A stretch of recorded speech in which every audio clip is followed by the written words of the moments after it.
Hi అండి, అందరూ ఎలా ఉన్నారు? బాగున్నారా?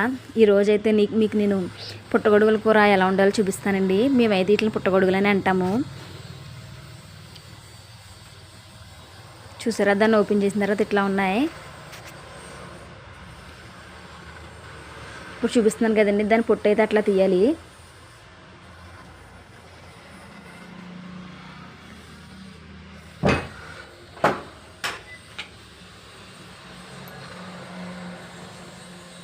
అట్లా తీసిన తర్వాత ఒక పొయ్యి మీద ఒక బ్యాండీ పెట్టుకోవాలండి. పొయ్యి వెలిగించుకోవాలి. సరిపడా ఆయిల్ పోసుకోవాలండి. నేనైతే 3 స్పూన్లు పోసాను. తర్వాత పచ్చిమిరకాయలు, ఉల్లిపాయలు కోసుకోవాలండి. చూసారా, ఉల్లిపాయలు పచ్చిమిరకాయ ముక్కలు వేసుకుని కొంచెం ఉప్పు వేసుకోవాలండి. కొంచెం ఉప్పు వేసుకుంటే తొందరగా మగ్గుతాయి. చూసారా ఎట్లా కోస్తున్నానో?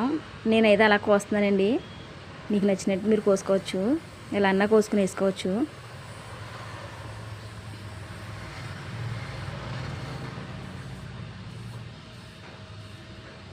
అది కొంచెం కడుక్కుని పక్కన పెట్టుకోవాలండి. అలా కోసుకున్న తర్వాత ఈలోపు ఉల్లిపాయలు మగ్గినాయి లేదో చూద్దాము.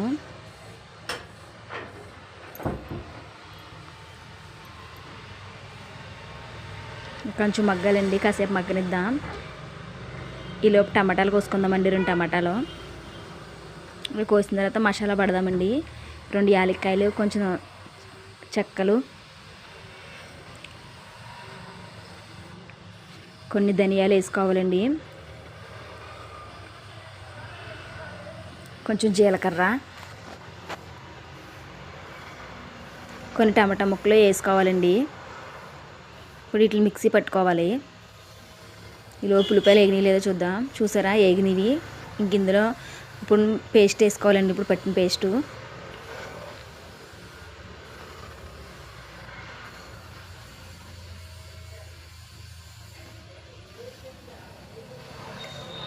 ఉల్లిపాయలు వేగినాయి కదండి. ఇప్పుడు ఇందులో కొంచెం పసుపు వేసుకోవాలి.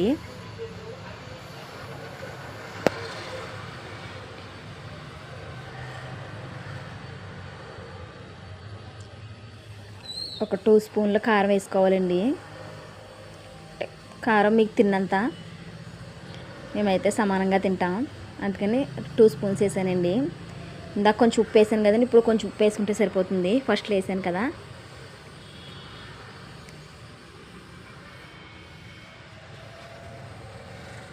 బాగా కలుపుకోవాలండి.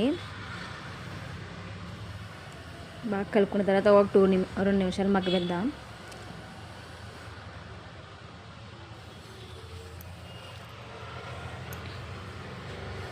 చూసారా ఎట్లా వాటర్ వచ్చిందో? ఇప్పుడు ఆ ముక్కలన్నీ వేసుకుందామండి. వేసుకుని బాగా కలుపుకున్న తర్వాత కొంచెం అల్లం వేసుకోవాలి. అల్లం ఎప్పుడన్నా వేసుకోవచ్చండి, ఫస్ట్లో కూడా వేసుకోవచ్చు. నేనైతే ఇప్పుడు వేస్తున్నాను. మీరు ఫస్ట్లో కూడా కావాలంటే వేసుకోవచ్చండి. వేసుకున్న తర్వాత దాంట్లో బాగా కలుపుకోవాలి, ఎందుకంటే అల్లం వెల్లుల్లి పేస్ట్ కలవాలి కదండి, అందుకని.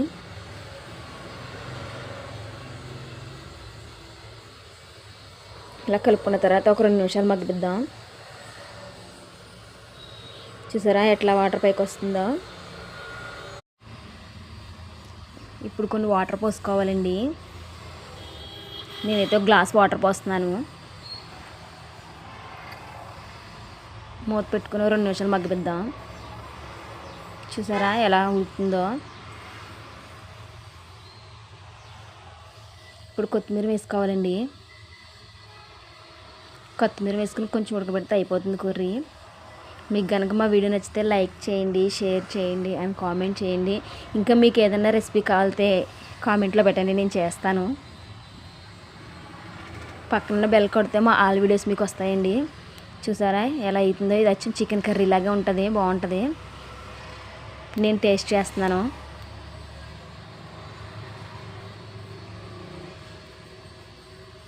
సూపర్ ఉందండి. బాయ్.